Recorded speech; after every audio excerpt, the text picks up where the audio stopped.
J'ai utilisé mon invention pour créer Nexpro UBS, le premier logiciel de gestion universelle. Et quand il dit le premier logiciel de gestion universelle, c'est au monde. Parce que c'est le premier qui a été créé avec cette nouvelle méthodologie. Et quelle est la caractéristique? C'est que ce logiciel, à la différence des autres, ne traite pas un seul sujet, mais traite sur l'ensemble de l'activité de gestion, de toute activité. Donc voilà un peu ce que j'ai créé et qui est à la disposition de tout le monde. Quel est l'avantage d'une telle création? Pourquoi est-ce que c'est quel problème j'ai réglé et tout ça? C'est parce que jusqu'à présent, quand on avait quelque chose à informatiser, c'est tout un processus assez long. Il faut aller sur le marché, chercher un logiciel qui correspond, pour venir l'implémenter. Et à chaque fois, il fallait recommencer. À chaque nouveau besoin, il fallait aller chercher un logiciel qui correspond. D'abord, on ne trouvait pas toujours des logiciels. Et ensuite, c'était coûteux et ce n'est pas accessible à tous. Nexpro UBS, avec ma nouvelle méthodologie, règle ce problème pour l'essentiel.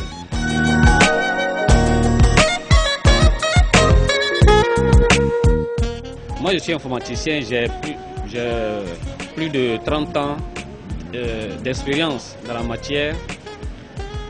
J'ai le devoir de satisfaire des utilisateurs. J'ai fait plusieurs entreprises en Côte d'Ivoire et j'ai travaillé avec plusieurs professionnels et nous avons toujours eu le même problème. C'est qu'en tant qu'informaticien, on n'était pas en mesure d'abord de répondre systématiquement et de façon rapide à un besoin d'informatisation. Et ensuite, ce n'est pas toutes les activités qui valaient la peine d'être informatisées parce que c'était énorme comme travail à faire. Donc j'ai voulu travailler vraiment pour faciliter cela, pour faire en sorte que comme cela est fait pour d'autres logiciels, tels que le traitement des textes, tels que PAO, tels que les tableurs ou autres Internet, n'importe qui aujourd'hui qui a un ordinateur entre dans sa machine et puis il peut les utiliser dès qu'il a le besoin. Et il les utilise autant de fois qu'il a les besoins. Nexpro UBS vient faire la même chose, mais au niveau de la gestion informatique.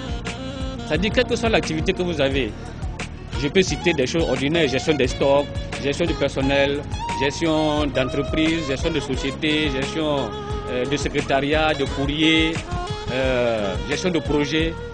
Toutes ces activités qui nécessitent qu'il y ait un suivi rigoureux et l'application quand même d'une certaine organisation pour aller à l'efficacité, toutes ces activités aujourd'hui peuvent bénéficier systématiquement du fait qu'on a Nexpro UBS, on y va et immédiatement on peut utiliser pour informatiser son activité.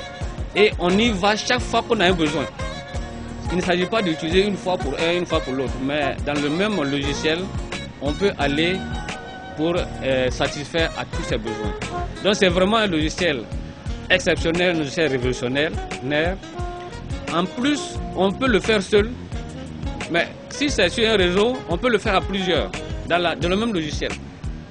On a vraiment appliqué ce qu'il faut et à l'intérieur du logiciel, il y a toutes les souplesses habituelles des logiciels concernant le traitement d'images, concernant le traitement d'un calendrier, un agenda, les graphiques, et la connexion avec Internet, etc.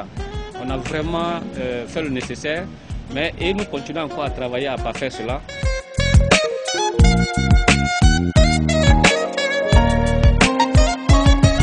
On peut considérer que je suis un modèle de réussite.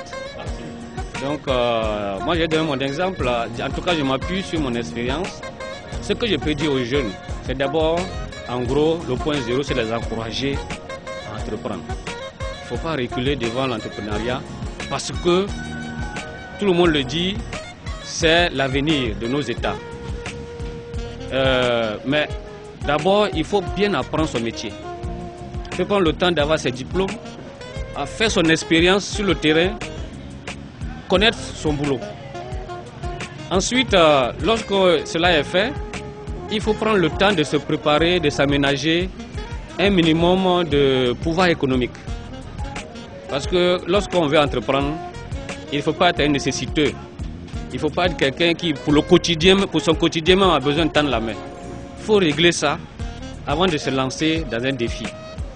Et le défi doit être vraiment basé sur l'envie d'être le meilleur dans son domaine. Ce n'est pas juste entreprendre pour entreprendre, il faut entreprendre avec l'objectif d'être le meilleur, de chercher à être le meilleur. C'est ce qui a valu à certains pays aujourd'hui d'être des pays dits les meilleurs au monde. C'est parce que les citoyens veulent être toujours les meilleurs. Je pense qu'une fois qu'on a ces intentions-là et qu'on se fixe des objectifs quantifiables, on a une vision exacte de ce qui indique qu'on a atteint notre objectif. À partir de ce moment, il faut s'ouvrir, il faut être ouvert. On ne peut pas réussir seul. On ne peut pas réussir seul. Vous avez une belle idée, mais vous ne pouvez pas réussir seul. Dans ce cas, il faut être prêt à tendre la main à d'autres. Il faut être prêt à tendre la main pour demander de l'aide, mais aussi il faut accepter la main tendue. Il faut savoir se laisser aider. Il faut savoir également donner la main, c'est-à-dire laisser la main à d'autres. Il faut se préparer. Une fois qu'on a préparé une belle expérience, il faut s'apprêter à céder la place à d'autres parce qu'on est vieillissant, parce que bon, le monde évolue. Il faut se préparer en même temps à faire en sorte que ça soit quelque chose de pérenne. Voilà un peu ce que je peux dire comme conseil et encourager franchement encore les jeunes à entreprendre, à vouloir entreprendre. Moi, j'ai eu l'envie d'être à mon propre compte quand je suis sorti de ma formation, mais j'ai fait 20 ans de boulot avant de commencer à m'installer.